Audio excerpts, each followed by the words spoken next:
पाणी घातल्यानंतरही तुमची तुळस सुकत असेल तर या चुका टाळा. तुळशीचे रोप केवळ एक सामान्य रोप नसून ते सकारात्मक ऊर्जेचे प्रतीक मानले जाते.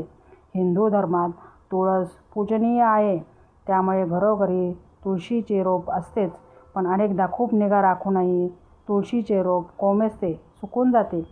लोकांचा असा समज असतो की पाणी दिले की रोप निरोगी राहते, पण रोपाच्या वाढीसाठी केवळ पाणीच नाही तर इतर अनेक गोष्टी महत्त्वाच्या असतात. त्यामुळे पाणी घातल्यावरही जर तुमचे तुळशीचे रोप सुकत असेल तर तुम्ही नकळत केलेल्या चुका यासाठी कारणीभूत ठरू शकतात. त्यामुळे तुळशीची काळजी घेताना या चुका टाळाव्यात.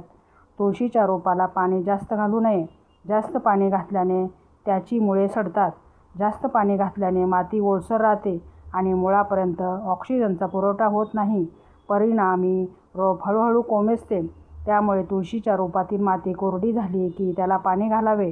तुम्ही दिवसातून 1 ग्लास पाणी घातले तरी ते पुरेसे असते.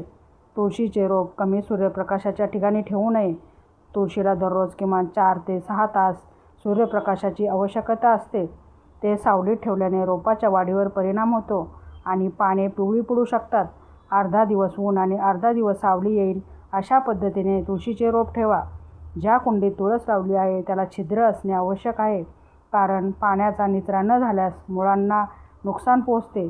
त्यामुळे नेहमी छिद्रे असलेली कुंडी आणि हलकी, पाण्याचा चांगला निचरा होणारी माती तुळशीसाठी वापरावी.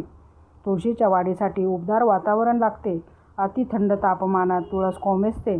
त्यामुळे घरात ज्या ठिकाणी थंड हवामान असते तेथे तुळस ठेवू नये. तुळशीची छाटणी न केल्यास वाढीवर परिणाम होतो. तुळशीला येणाऱ्या मंजुळा आणि त्याखालचा थोडासा भाग नियमितपणे काढून टाकायला हवा. मंजुळा जर वाढत राहिल्या तर तुळशीची वाढ खुंटत जाते.